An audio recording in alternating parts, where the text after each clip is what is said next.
Alaska Airlines has just launched transatlantic flights from Seattle to Rome, and today I'll be testing them on this 10-hour flight to see if they truly are a competitive international carrier or if they're just a domestic airline with 787s.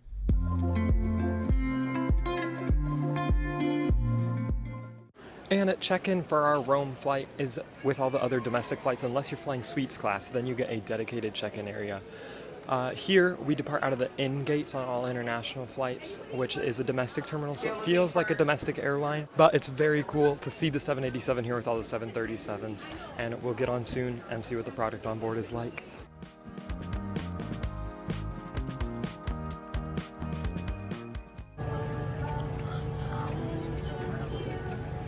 We are on the plane. As you can see, we have a row to ourselves, which I'm just so thankful for.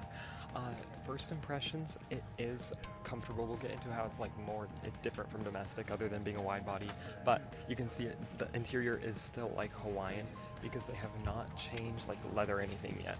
The screens, the amenities, everything is Alaska except like the seats themselves. So we'll go around a full tour later, but for now, let's get up in the air and enjoy this row to ourselves.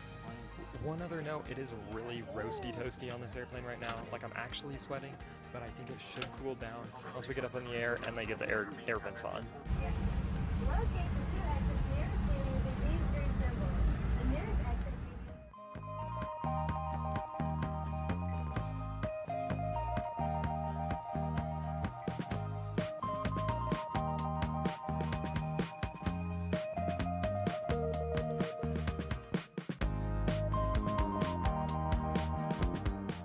And we have taken off about 35 minutes late, but we'll be landing into Rome right on time. They had like their own safety video and everything, and so it does feel international. Side note about the safety video, they display like places they fly to, and then included Sydney, which was kind of like hinting toward they're going to announce Sydney, which I think will probably happen. Probably be one of their next international destinations. But we have just crossed through 10,000. Dinner should be coming around soon because this flight left at 5:30 p.m., so it's right on time for dinner, and we'll be hungry for it, so let's hope it comes around soon.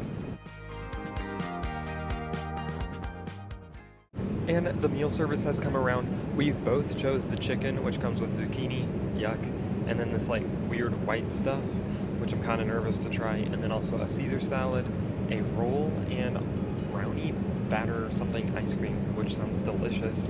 So let's try the chicken. The chicken is actually pretty good in the white stuff. Like, usually I don't like trying new things like that, but man, it's just slippery and slides right down your throat, which sounds nasty but tastes delicious. And the rest of it looks pretty good, maybe a little bland, but I'll let you know at the end of my meal.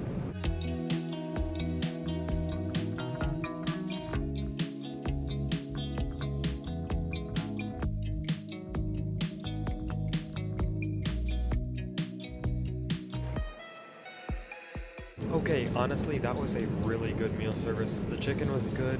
I even tolerated the zucchini, which was surprising. The roll was very good, like it felt fresh, not packaged, and the ice cream, of course, delicious. And now I'm probably gonna watch a movie. These earbuds are actually full circle because they're the exact same earbuds Alaska had before they even bought Virgin America, when they were just a tiny little airline. And now we're using them on a flight to Rome, which is kind of cool. So yeah, I'm probably gonna finish up a movie I started on a flight earlier, and then give you a seat tour once we're further into the flight and I'm ready to go to bed. As you can see, the cabin has been dimmed a lot. I've watched a movie and a half, and now I'm about to try to get some sleep. We're about 3 hours in. Amenities-wise, they give you a blanket, which is pretty thin but comfortable, and then also a pillow, and both just like a really like giving Northwest vibes, which is cool for Alaska to have on board. We'll see how well I sleep. I forgot my eye mask, and I always sleep better with that, but I'm just hoping I can get at least a little rest. So I'll see you when I wake up, or when I'm depressed from not being able to sleep.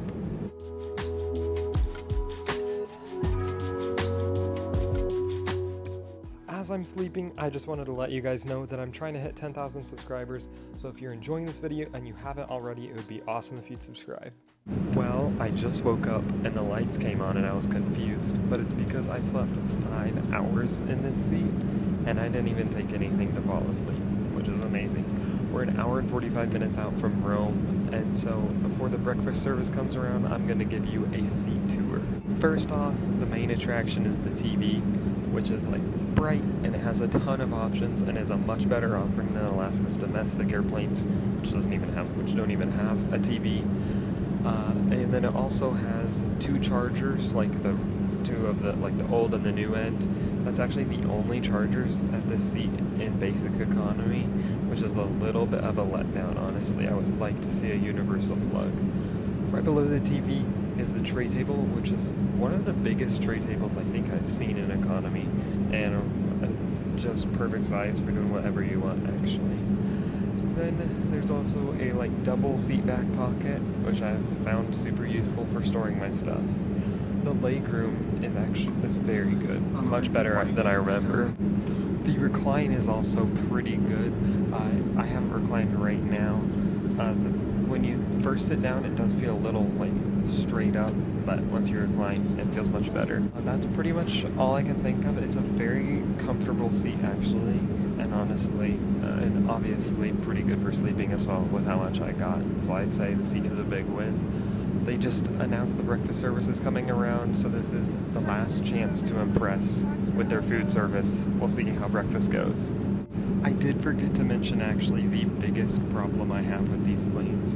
There is no Wi-Fi at all, no texting, no internet, and it's not even available for purchase. And that's because Alaska decided to use these planes for the summer season, and then they're gonna put a Starlink in them in the fall.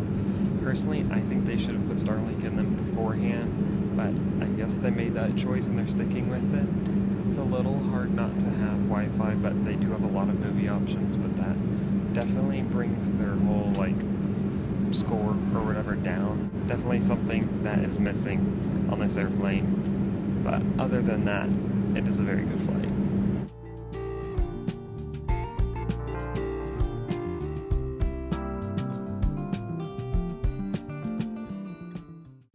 And breakfast has come around about an hour and a half before we land. We both got the eggs option, and what stands out most on the plate is probably the grapes, like the 10 grapes that they gave us for the fruit. But the eggs themselves are bland. If you eat them with the potatoes and the sausage, they're pretty good, because both combined, I guess, make it pretty yummy. The grapes, even though I said there's barely any of them, they're fresh and good and yummy. And then the muffin is super good, but I love all muffins, so you can't go wrong with that. And the yogurt, it's a weird texture, but it has good flavor. So it's a fairly good breakfast, I would say.